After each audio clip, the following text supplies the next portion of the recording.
नमस्कार दोस्तों एक छोटी सी जानकारी है। जैसे आप देख रहे हो अभी हलचल मची हुई है कि जो रिटायरमेंट की एज थी 62 उसको दोस्तों बढ़ाकर 65 करने की यहाँ पर प्रोसेस करने के लिए कहा गया है। लेकिन दोस्तों अभी सरकार की ओर से कोई ऐसा अपडेट नहीं आया है कि उसको बढ़ाने का चल रहा हो। बस दोस्तों लेकिन यहाँ पर पक्ष और विपक्ष दोनों आपस में चल रहा है, दोनों का क्या तालमेल है। तो देखिए यहाँ पे एक राज एक्सप्रेस के माध्यम से जानकारी दी गई है जिसमें आपकी शिक्षक और असिस्टेंट प्रोफेसर और उच्च शिक्षा विभाग की जो भी वैकेंसियाँ है उससे संबंधित यहाँ पर जानकारी दी गई है। चलिए देखते हैं फटाफट क्या जानकारी दी गई है। देखिए, यदि सीधी भर्ती से रोक नहीं हटाई गई तो 3 साल बाद खाली हो जाएंगे सरकारी दफ्तर। ये किनका कहना है? जो प्रतिपक्ष नेता है आपके गोविंद सिंह जी है, इन्होंने यहाँ पर सरकारी नौकरी भर्ती चालू करने की मांग की है। ठीक है, तो ये अधिकांश दोस्तों इसमें टीचर, आपकी उच्च शिक्षा विभाग और अन्य विभागों की जानकारी दी गई है। जो सरकारी पद है जितने भी, उसकी यहाँ पर एक छोटी सी जानकारी है। चलिए देखते हैं। राज्य में सरकारी मकानों में निरंतर खाली पद को भरने की प्रक्रिया में शिवराज सरकार द्वारा की जा रही लेटल फीती पर नेता प्रतिपक्ष गोविंद सिंह ने चिंता जाहिर की है। उन्होंने कहा कि भाजपा सरकार ने 18 वर्ष के कार्यकाल में 18 बार सरकारी रिक्त पदों को भरने की घोषणाएं की, लेकिन घोषणाएं जुमला साबित हो रही है। दोस्तों ये तो सही बात है, घोषणाएं तो होती है लेकिन अभी तक इस पर कोई प्रोसेस नहीं हुई। लेकिन दोस्तों अभी चुनाव है सामने, तो 2023 में, तो उसके लिए दोस्तों यहाँ पर प्रोसेस की जा रही है। कहा गया है कि 1 लाख भर्ती होगी। अब देखते हैं कैसे क्या होती है।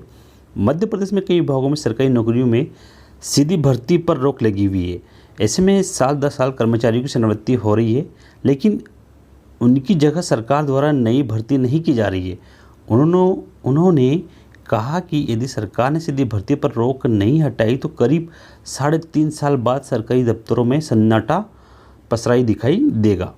इसकी वजह यह है कि 2025 तक प्रदेश में कार्यरत कर्मचारियों में 60% जबकि है 60.8% कर्मचारी सेवानिवृत्त हो जाएगा, रिटायरमेंट हो जाएगा। नेता प्रतिपक्ष ने कहा कि वर्ष 2001 में प्रदेश में नियमित अधिकारी कर्मचारियों की संख्या 5,13,000 थी। 31 मार्च 2018 में ये आंकड़ा घट के 4,52,439 हो गया। मौजूदा स्थिति में मुताबिक प्रदेश में 4,37,000 नियमित अधिकारी कर्मचारी है।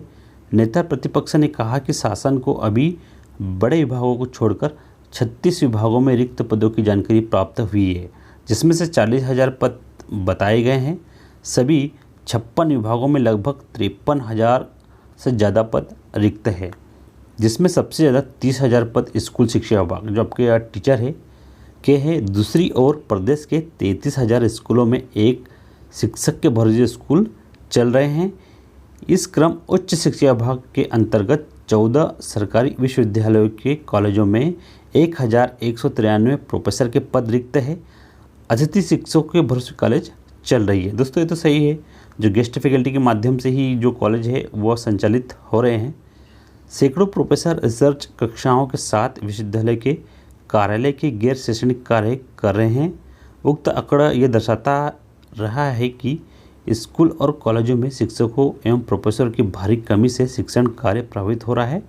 डॉक्टर सिंह ने कहा कि यदि कर्मचारी हक में वास्तव में सरकार कुछ करना चाहती है तो ऐसे संविदा कर्मियों को जो जिस विभाग में सबसे कम हो क्रमशः उन्हें नियमित करने का तत्काल प्रारंभ करे।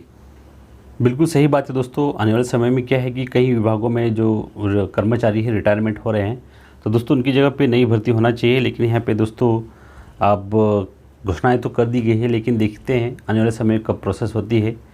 अब चुनावी माहौल है दोस्तों, तो बिल्कुल देखिए कुछ ना कुछ तो होगा। आने वाले समय में देखेंगे क्या होता है।